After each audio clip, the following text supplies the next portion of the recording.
Hello बच्चों, तो आज के इस वन शॉट वीडियो में मैं आपके लिए लेकर आया हूं क्लास 12th फिजिक्स का जो चैप्टर नंबर 2 है, जिसका नाम है स्थिर वैद्युत विभव तथा धारिता के most important objective type question. ठीक है, सो मैं हूं श्रीधर आचार्य। तो बिना किसी देरी के वीडियो को स्टार्ट करते हैं और क्वेश्चन नंबर फर्स्ट आपकी मोबाइल की स्क्रीन पर ये रहा।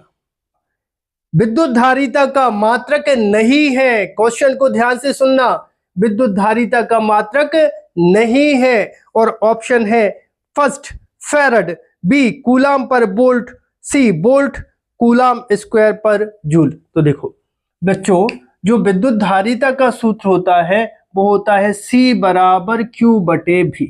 सभी को ये बात पता होगी, है ना। अगर ऑब्जेक्टिव टाइप क्वेश्चन पढ़ने के लिए आप यहां तक आ गए हैं, मतलब आपका चैप्टर कंप्लीट है। तो देखो Q मतलब क्या होता है, आवेश। तो आवेश का मात्रक होता है कूलाम, राइट। और विभव का मात्रक होता है वोल्ट। तो ये तो ऑप्शन में है, ये तो धारिता का मात्रक है और हमें बताना है कि नहीं है। और कूलाम पर वोल्ट को हम फैराड बोलते हैं, तो फैराड भी धारिता का मात्रक होता है। अच्छा बच्चों, इसके बाद अगर तुम विभव के सूत्र की बात करो तो V बराबर कितना होता है, W बटे Q। अगर ये V का मान तुम रख दो तो ये बन जाएगा, कितना बन जाएगा, C बराबर Q बटे, और विभव का सूत्र कितना, V बटे W, सॉरी V बराबर W बटे Q। तो ये हो जाएगा W बटे हो जाएगा Q, Q ऊपर आ जाएगा तो C बराबर Q स्क्वायर बटे हो जाएगा W। तो यहाँ पर Q मतलब आवेश है, तो आवेश का मात्रक होगा तो कूलाम, तो कूलाम स्क्वायर पर वर्क मतलब कार्य का मात्रक क्या होता है, जूल होता है। तो कूलाम स्क्वायर पर जूल भी धारिता का मात्रक होता है। हमें बताना था नहीं है, तो नहीं है में ऑप्शन नंबर C वोल्ट, क्योंकि वोल्ट जो होता है वो विभव का मात्रक होता है, धारिता का नहीं। तो इसका सही आंसर क्या हो गया बच्चों, ऑप्शन नंबर C। ठीक है, क्वेश्चन नंबर 2 पर चलते हैं। क्वेश्चन नंबर 2 क्या बोलता है, देखिए, समविभव पृष्ठ और बल रेखाओं के बीच कितने डिग्री का कोण होता है। और 4 आपके सामने ऑप्शन है, ऑप्शन पढ़ के मैं आपका टाइम खराब नहीं करूंगा। मैंने क्या बोला, समविभव पृष्ठ, जैसे यहां पर ये कोई एक स्फीयर है, मतलब गोला है, और इसको क्या किया अपन ने, आवेशित किया, एक समान रूप से आवेश का क्या कर दिया, वितरण कर दिया। तब इसे पृष्ठ का जो विभव है वो समविभव पृष्ठ होगा, क्योंकि आवेश का वितरण एक समान है।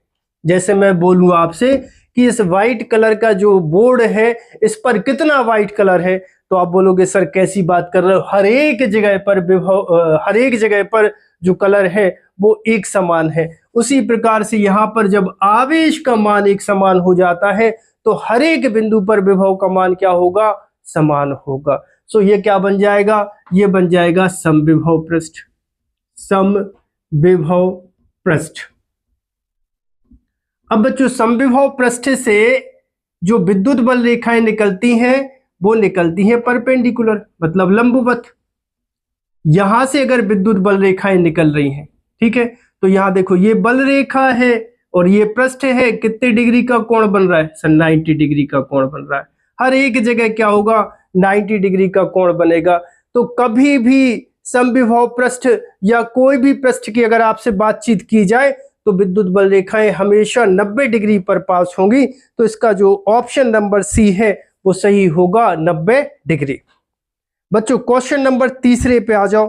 क्वेश्चन नंबर 3 कहता है कि अनंत पर विद्युत विभव का मान कितना होता है। ठीक है, जिन बच्चों को आंसर आ रहे हैं, कमेंट बॉक्स आपके लिए खुला पड़ा है, कमेंट बॉक्स में कमेंट करते जाइए। अनंत पर विद्युत विभव का मान बता दो बच्चों क्या होता है। सो सबसे पहले विभव का सूत्र लगा दो। विभव का सूत्र क्या होता है, V बराबर 1/4 पाई एप्सिलॉन 0 Q बटे कितना होगा, R।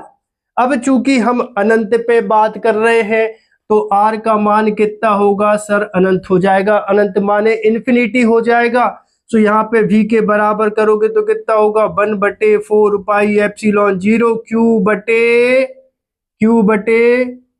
बटे इन्फिनिटी। अब यहाँ पर जब किसी भी नंबर में इन्फिनिटी से भाग देते हैं तो क्या होता है 0। सो ये कितना हो गया, ये हो गया 1/4 पाई एप्सिलॉन 0 क्यू बटे 0। सो टोटल कितना हो जाएगा 0। इस प्रकार बच्चों अनंत पर हमेशा विद्युत विभव का मान क्या होता है, 0 होता है। ऑप्शन नंबर सी इसका करेक्ट होगा। क्वेश्चन नंबर 4 पर आ जाइए। और बच्चों आप यहां तक आ गए हैं, आप सभी को वीडियो कैसा लग रहा है? बताने का तरीका यह है कि आप वीडियो को पर जो लाइक का बटन है उसको दबा दीजिए, तो इससे मुझे पता चलेगा कि आप सभी को वीडियो अच्छा लग रहा है। और एक प्यारा सा छोटा सा कमेंट, यही आपकी क्या है, गुरु दक्षिणा है, क्योंकि यहाँ पर एजुकेशन मिलती है free of cost. Question number 5 पे आ जाइए। अरे रुको, क्वेश्चन नंबर 4 तो करा दो सर। ठीक है, संधारित्र में संचित ऊर्जा का मान कितना होता है? कोई भी संधारित्र है, कोई भी चालक है, उसमें जो ऊर्जा होती है, ऊर्जा को जो संचय करने का सूत्र होता है वो क्या होता है बच्चों? U बराबर 1/2 CV²। ठीक, यहाँ पे U का मतलब ऊर्जा है, C का मतलब है संधारित्र की धारिता है, V का मतलब विभव है। तो ऑप्शन देख लेते हैं। ऑप्शन नंबर ए सही होगा इसका। ओके, क्वेश्चन नंबर 5वां देखिए बच्चों, परावैद्युतांक K का मान सदैव होता है। तो आप सभी को पता होगा कि परावैद्युतांक को हम K से दर्शाते हैं और इसका मान सदैव 1 से क्या होता है, अधिक होता है। ठीक है, 1 से अधिक होता है। ऑप्शन देखो इसका होगा बी। ठीक है, सदैव 1 से अधिक। अगला क्वेश्चन देखिए, क्वेश्चन नंबर 6वां देखिए, संधारित्र की प्लेटों के बीच परावैद्युत रखने पर, कोई एक संधारित्र है। ठीक है, देखो इधर देखो, जैसे ये कोई एक संधारित्र है और इस संधारित्र की प्लेटों के बीच में अपन ने कोई एक परावैद्युत माध्यम रख दिया। परावैद्युत माध्यम रख दिया माने K रख दिया। तो पूछ रहा है धारिता का मान क्या होगा। तो बच्चों यहां पर देखो, धारिता का सूत्र क्या होता है? C बराबर एप्सिलॉन 0 A फिर K बटे होता है D। राइट, अब यहां पर K का मतलब क्या है? परावैद्युतांक है। सर K का मान अगर तुम बढ़ाओगे तो धारिता का मान भी बढ़ जाएगा, क्योंकि K बढ़ा रहे हो। ठीक है, यहां पे दिख रहा है। और भी देख लो, साथ में 2-3 ऑब्जेक्टिव और तैयार कराए। K का मान बढ़ाओगे धारिता का मान बढ़ेगा। एरिया मतलब ये जो प्लेटें हैं, अगर इनका तुम एरिया बढ़ाओगे, क्षेत्रफल बढ़ाओगे दोनों प्लेटों के बीच का, ठीक है, A के मान को अगर तुम बढ़ाओगे तो धारिता का मान क्या होगा? तो धारिता का मान बढ़ जाएगा। ठीक, अच्छा, और बटे में देखो क्या है? दूरी है। दोनों प्लेटों के बीच की दूरी को अगर तुम बढ़ाओगे, D का मान अगर तुम बढ़ा रहे हो तो C का मान सदैव क्या हो जाएगा? कम हो जाएगा। ठीक है, 3 बातों पर डिपेंड करता है। संधारित्र की धारिता 3 कारकों पर निर्भर करती है। K का मान बढ़ाओगे C का मान बढ़ेगा, D का मान बढ़ाओगे C का मान कम होगा, A का मान बढ़ाओगे C का मान बढ़ेगा। बोलो क्लियर है क्या? क्वेश्चन नंबर 7 हमसे बोलता है, श्रेणी क्रम में सभी संधारित्रों पर समान रहता है। तो यहां पर देखो कुछ संधारित्र ले लेते हैं, जैसे ये ले लिया एक संधारित्र, और ये ले लिया अपन ने दूसरा संधारित्र, और ये ले लिया अपन ने तीसरा संधारित्र। इसकी धारिता है C1, इसकी धारिता है C2 और इसकी धारिता है C3, और इसको क्या किया अपन ने? कनेक्ट कर दिया, और यहां से एक बैटरी लगा दी, और यहां से एक बैटरी लगा दी। इसका विभवांतर है V। तो बच्चों यहां पर देखो, जो आवेश जाएगा यहां से, इस बैटरी से जो आवेश जाएगा वो इस पर आएगा +Q, यहां पे आएगा -Q, इस पर आएगा +Q, इस पे आएगा -Q, इस पे आएगा +Q, इस पे आएगा -Q, क्योंकि यहां पर आवेश को वितरित करने के लिए 2 मार्ग नहीं दिख रहे। देखो, अगर मान लो ये कोई Q आवेश आ रहा है, एक मार्ग ऐसा होता, एक मार्ग ऐसा होता, तो जो आवेश है वो Q1 और Q2 पार्ट में बढ़ जाता। लेकिन यहां पर तो एक ही वायर गया है, एक ही वायर गया है, मतलब सभी संधारित्रों पर आवेश का मान होगा एक समान। लेकिन विभव का मान कितना होगा, इसका विभव हो जाएगा V1, इसका विभव V2, इसका विभव V3। आप सभी को पता होगा जब संधारित्रों को श्रेणी क्रम में जोड़ा जाता है तो आवेश का मान एक समान, विभव का मान होता है अलग अलग। इस पर मैंने बढ़िया वीडियो बनाया है, डिस्क्रिप्शन में लिंक है, तो वहां से जाके ये वीडियो आप देख सकते हो। संधारित्रों का श्रेणी क्रम संयोजन, संधारित्रों का समांतर क्रम संयोजन। फिलहाल इसका जो आंसर है वो होगा ऑप्शन नंबर सी, आवेश। आवेश एक समान होता है। अगले क्वेश्चन पे आ जाओ बच्चों।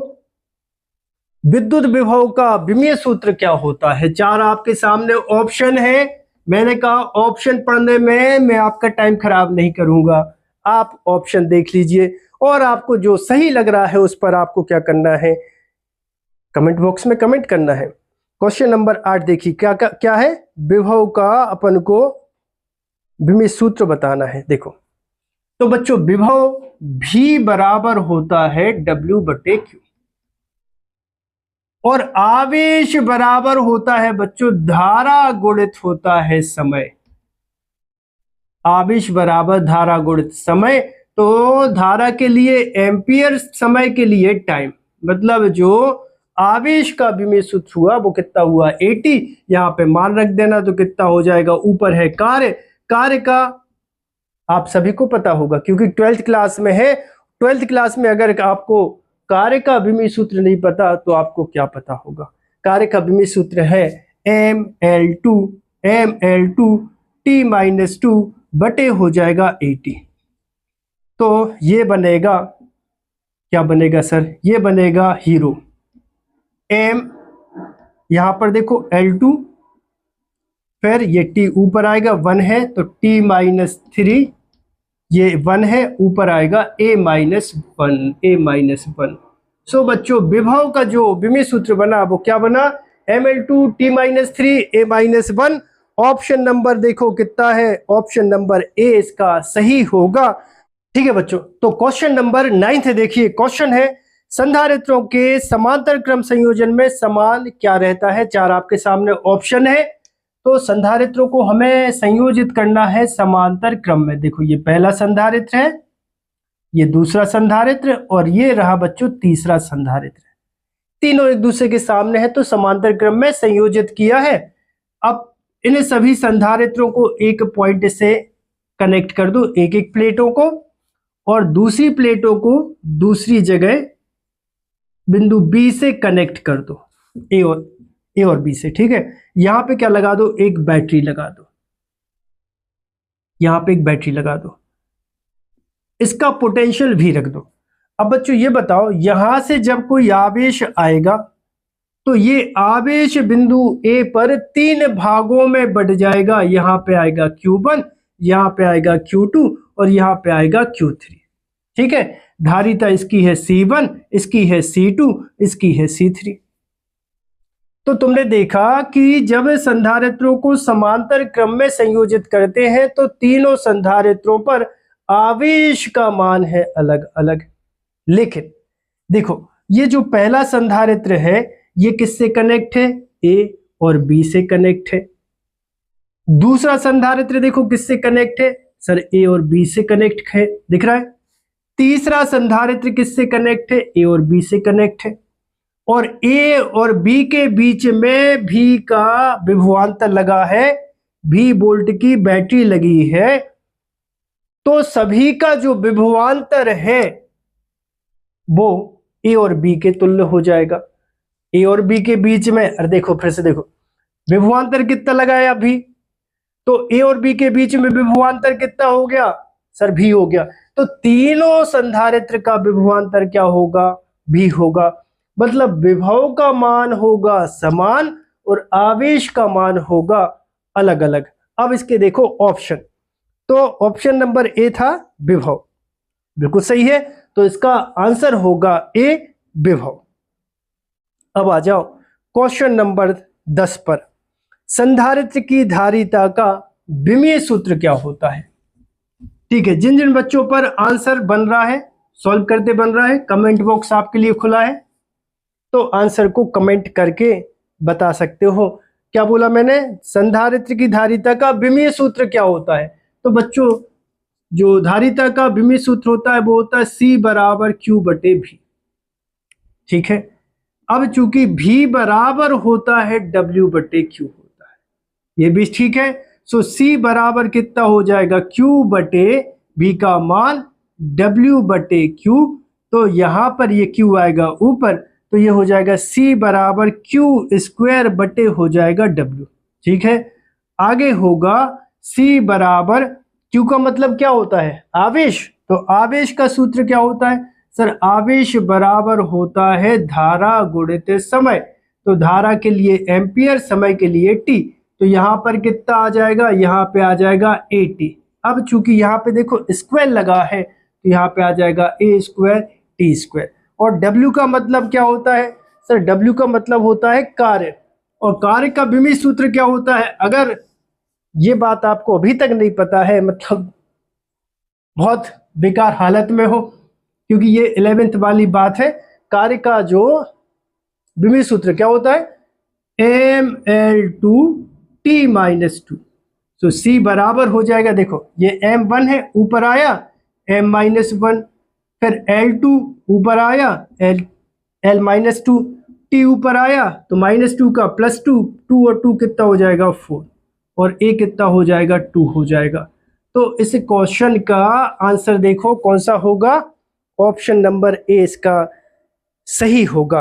तो बच्चों क्वेश्चन नंबर 11 देखिए, 12 पिकोफैरड मतलब 12 पिकोफैरड का एक संधारित्र 50 वोल्ट की बैटरी से जुड़ा है, संधारित्र में संचित ऊर्जा का मान ज्ञात कीजिए। मतलब ये है कि अपने पास एक कोई संधारित्र है ऐसा, इसकी जो धारिता है C बराबर वो है 12 पिकोफैरड, और बच्चों इसको कनेक्ट हमने किया है एक बैटरी से, V बराबर 50 वोल्ट, 50 वोल्ट की बैटरी है। अब इसके पास कितनी ऊर्जा होगी ये हमें ज्ञात करना है। तो आप में से अधिकतर बच्चों को पता होगा कि कोई भी संधारित्र है उसमें संचित ऊर्जा का मान कितना होता है, ये होता है U बराबर 1/2 CV स्क्वायर। तो U बराबर 1/2, C मतलब धारिता दे के रखा है कितना 12, और जो पिको है इसकी वैल्यू होती है 10⁻⁻12, और बैटरी कितनी है 50 वोल्ट है तो 50 स्क्वायर है वोल्टेज पर, तो 50 गुणा हो जाएगा 50, 2 एकम 2, 2 छिंग 12, ठीक है, और 5 25 छक्का 150, मतलब U बराबर कितना आ जाएगा ये 150, और यहाँ पर 1 0 2 0 तो 2 0, और फिर कितना बचा है, फिर बचा है 10⁻⁻12, तो 10⁻⁻12, ठीक है, कितने जीरो 3 0 पॉजिटिव, यहाँ पर कितने -12 है, मतलब U बराबर आ जाएगा 15 गुणा 10 के ऊपर 3 कम करो तो -9, और इसका एक 10 इसको दे दोगे तो ये बन जाएगा U बराबर 1.5 इंटू 10⁻⁻8, और ऊर्जा का मात्रक क्या होता है, जूल होता है। ऑप्शन देख लो कौन सा सही है। तो इसका सही आंसर होगा 1.5 into 10⁻⁻8 joule. Option number A इसका सही होगा। ठीक, ओके।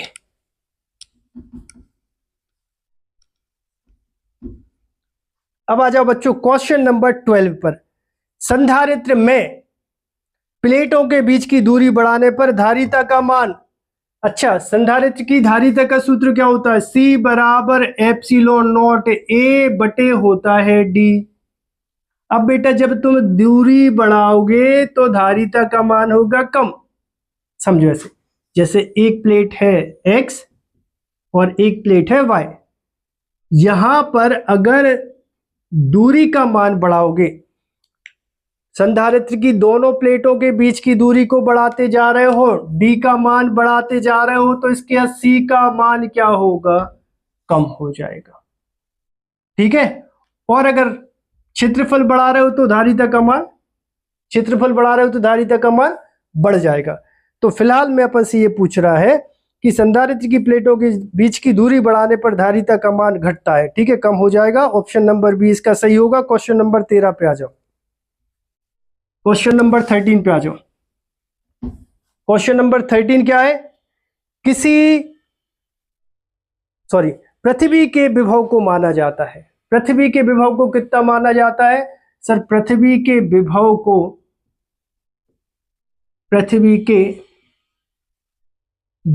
को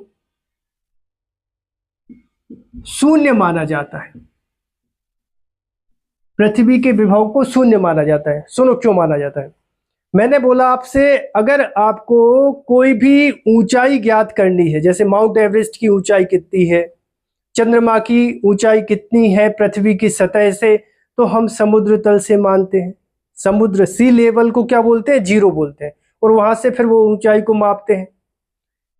क्योंकि समुद्र में 10 टैंकर पानी डालने या 10-25 टैंकर पानी को निकालने से लेने से समुद्र तल में अंतर नहीं आएगा।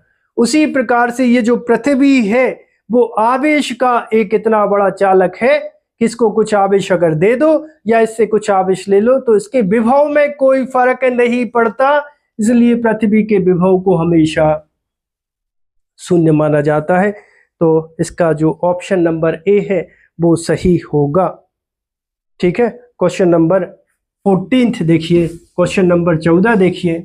क्वेश्चन नंबर 14 है, संधारित्र में ऊर्जा संचित रहती है। तो संधारित्र में ऊर्जा कहाँ संचित रहती है बताओ। जैसे ये प्लेट X है, ये प्लेट Y है, इसको अपन ने प्लस Q चार्ज दे दिया, यहाँ पर इसको प्लस Q चार्ज दे दिया और यहाँ पे माइनस चार्ज आ गया। तो विद्युत बल रेखाएं प्लस से माइनस जाएंगी, प्लस से माइनस जाएंगी, प्लस से माइनस जाएंगी, मतलब यहाँ पर आ जाएगा विद्युत क्षेत्र आ जाएगा। ठीक है, कोई भी संधारित्र है उसकी प्लेटों के बीच में जो विद्युत क्षेत्र है, विद्युत क्षेत्र में ही ऊर्जा का संचय होता है, प्लेटों पर नहीं। प्लेटों पर नहीं, समझ गए। जैसे ये प्लेट है तो इसमें ऊर्जा का संचय नहीं होगा, प्लेटों के बीच में होगा ऊर्जा का संचय। तो यहां पर जो ऑप्शन है वो ऑप्शन नंबर बी होगा, विद्युत क्षेत्र में। क्वेश्चन नंबर 15 देखिए। क्वेश्चन नंबर 15 देखिए। किसी चालक का विभव 10 वोल्ट है। ठीक है, किसी चालक का विभव भी बराबर 10 वोल्ट है। ठीक है, 2 कूलाम आवेश को ले जाने में कितना कार्य करना पड़ेगा। तो आवेश Q बराबर 2 कूलाम है। विभव भी बराबर कितना होता है? W/Q होता है। W के बराबर करोगे तो आ जाएगा V × Q आ जाएगा। W बराबर भी कितना है? 10 और आवेश कितना है? 2, तो 10 दूनी हो जाएगा 20। तो W बराबर 20 जूल कार्य करना पड़ेगा। क्वेश्चन नंबर 16 पे आ जाओ। किसी वैद्युत द्विध्रुव के कारण निरक्षीय स्थिति में कितना विद्युत विभव होता है। तो आप सभी को पता होगा कि जो वैद्युत द्विध्रुव है उसके 2 आवेश है, प्लस Q है, एक माइनस Q है। यहाँ पे सेंटर है, ये निरक्षीय रेखा, निरक्षीय रेखा पर यहाँ पर विभव 0 होता है। ठीक है, वैद्युत द्विध्रुव के कारण निरक्षीय स्थिति में विद्युत विभव क्या होगा? 0 होगा। तो इसका ऑप्शन नंबर ए सही होगा। क्वेश्चन नंबर 17 मतलब 17 देखिए। विभव प्रवणता का SI मात्रक बताइए। तो विभव प्रवणता का SI पद्धति में मात्रक क्या हो जाएगा? देखो, विभव प्रवणता E बराबर कितना होता है? -dV बटे होता है dx। तो E बराबर क्या होगा? विभव, तो विभव का मात्रक होगा वोल्ट और डिस्टेंस इसका मात्रक होगा मीटर। तो वोल्ट पर मीटर SI पद्धति में विभव प्रवणता का मात्रक होता है। ऑप्शन नंबर सी इसका सही होगा। अगला क्वेश्चन है, इलेक्ट्रॉन वोल्ट मात्रक होता है। तो सबसे पहले तो इलेक्ट्रॉन वोल्ट समझो कि इलेक्ट्रॉन वोल्ट क्या होता है। तो इसके लिए अपन को क्या करेंगे, देखो एक बार स्क्रीन चेक कर लो, ऑफ तो नहीं होगा। ठीक है, तो यहाँ पर देखो क्या बोला कि ये कोई एक विद्युत क्षेत्र अपन ने बना लिया E, और इसमें कोई एक इलेक्ट्रॉन क्या कर रहा है? गति कर रहा है। इस विद्युत क्षेत्र के कारण ये इलेक्ट्रॉन क्या कर रहा है? गति कर रहा है। तो इसकी गति के कारण इसमें उत्पन्न हो जाएगी गतिज ऊर्जा। तो गतिज ऊर्जा का सूत्र क्या होता है, E के बराबर होगा, कितना होगा, 1/2 mv² होगा। ठीक है। और अगर इसके विभव की बात करें, इस विद्युत क्षेत्र के कारण इसके विभव की बात करें, तो विभव V बराबर कितना होता है, W बटे कितना होता है, Q। W बटे कितना होता है, Q। Q की जगह इलेक्ट्रॉन है, आवेश इलेक्ट्रॉन का आ जाएगा E। W के बराबर करोगे कितना आ जाएगा, VE आ जाएगा। अब बच्चों कार्य और ऊर्जा बराबर होती है, क्योंकि किया गया कार्य काय के बराबर होगा, ऊर्जा के बराबर होगा। तो E के बराबर होगा W के। तो W का मान कितना है, W का मान है सर कितना है, VE। ठीक है। और जो ऊर्जा है W, हाँ, जो ऊर्जा है वो कितनी है, E के है। ऊर्जा कितनी है, E के है। ठीक है। तो किया यहां पर V का मान कितना है, वोल्ट है। V का मान वोल्ट है। और इलेक्ट्रॉन कितना है, इसको क्या बोलते हैं, इलेक्ट्रॉन बोलते हैं, इलेक्ट्रॉन। और ऊर्जा का मात्रक क्या होगा, जूल। तो सबसे पहले तो ये समझो तुम, इलेक्ट्रॉन वोल्ट जो है वो ऊर्जा का मात्रक है कितना, जूल। सो यहां पर जो किया गया कार्य है, सॉरी, कार्य का मात्रक क्या हो जाएगा, जूल हो जाएगा। तो इलेक्ट्रॉन वोल्ट भी किसका मात्रक हो जाएगा, जूल का, मतलब कार्य का होगा। कई बार बोर्ड एग्जाम में इसका मान भी पूछ लेते कि 1 इलेक्ट्रॉन वोल्ट का कितना मान होता है, तो आपको बता देना कितना, 1.6 इंटू 10⁻⁻19 जूल हो जाएगा। ठीक है। और ये ऊर्जा का छोटा मात्रक होता है। तो क्वेश्चन नंबर 19 देखिए, वायु या निर्वात में एप्सिलॉन जीरो का मात्रक क्या होता है। तो बच्चों एप्सिलॉन जीरो, यहां पर देखो, गोलीय चालक की धारिता क्या होती है, गोलीय चालक की धारिता होती है C बराबर 4 pi epsilon not into R। 4 पाई है नंबर, और नंबर का मात्रक होता नहीं है, तो C बराबर क्या हो जाएगा, एप्सिलॉन नॉट इंटू होगा R। एप्सिलॉन नॉट के बराबर करोगे तो C बटे R हो जाएगा। C माने धारिता है, धारिता हो जाएगी फैरड, और R है त्रिज्या, R है त्रिज्या, त्रिज्या का मात्रक होगा मीटर। तो फैरड पर मीटर इसका सही आंसर होगा। तो ऑप्शन नंबर डी इसका सही होगा। धारिता का एसआई मात्रक बताइए। तो धारिता का एसआई मात्रक क्या होगा, देखो, C बराबर Q बटे V। सो C बराबर आवेश का मात्रक कूलाम, और विभव का मात्रक होता है वोल्ट। तो कूलाम पर वोल्ट, और इसी को फैरड भी बोलते हैं, तो आ जाएगा फैरड। तो ऑप्शन देखो, coulomb per volt, option number A सही है, और डी पर है फैराड, मतलब फैरड। तो ए और डी सही होगा। गोलीय चालक की विद्युत धारिता। नेक्स्ट क्वेश्चन है 21, गोलीय चालक की विद्युत धारिता अभी बताया, क्या बताया, C बराबर 4 pi epsilon not into R।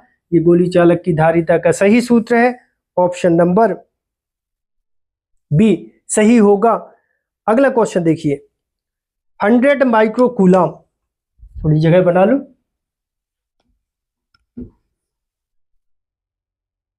तो अगला क्वेश्चन है, 100 माइक्रो कूलाम के बिंदु आवेश से 10 सेंटीमीटर की दूरी पर कितना विभव होगा। मतलब यहाँ पे अपने पास कोई एक आवेश है Q बराबर, वो है 100 माइक्रो कूलाम, और इस आवेश से 10 सेंटीमीटर की दूरी पे जाके बिंदु P पर अपन को विद्युत विभव बताना है। तो इसका सूत्र क्या होगा, देखो, V बराबर 9 इंटू 10⁻⁹। Q कितना हो जाएगा, Q हो जाएगा, पहले तो सूत्र देखो क्या होता है, Q बटे D होता है। सो V बराबर 9 इंटू 10⁻⁹। Q कितना है, 100 है, और माइक्रोन दिख रहा होगा, इसकी वैल्यू 10⁻⁻6। कितनी दूरी पे जाना है, 10 सेंटीमीटर। सो 10, और सेंटीमीटर है तो 10⁻⁻2। 0 0 कैंसिल करो, ठीक है, फिर कितना हो जाएगा, ये 2 ऊपर आएगा, सो प्लस का हो गया। सो 9 और 2 11, और 1 12। सो 9 गुणा 10 के ऊपर 12 की घात 10⁻⁻6।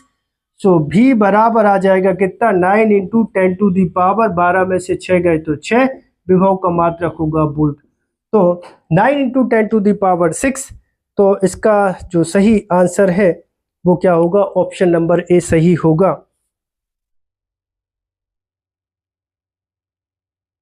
नेक्स्ट क्वेश्चन, किसी आवेशित संधारित्र पर नेट आवेश कितना होता है? किसी संधारित्र, किसी आवेशित संधारित्र पर कुल आवेश कितना होता है? देखो जैसे ये संधारित्र की दो प्लेट है, इस पर कितना प्लस क्यू, इस पे कितना माइनस क्यू। कुल आवेश बताना, मतलब क्यू बराबर plus Q plus minus Q. So plus Q plus minus minus Q, तो ये हो जाएगा कितना, जीरो। तो किसी आवेशित संधारित्र पर नेट आवेश कितना होता है, जीरो होगा। ऑप्शन नंबर ए इसका सही होगा। आई होप आप सभी बच्चों को वीडियो अच्छा लगा होगा।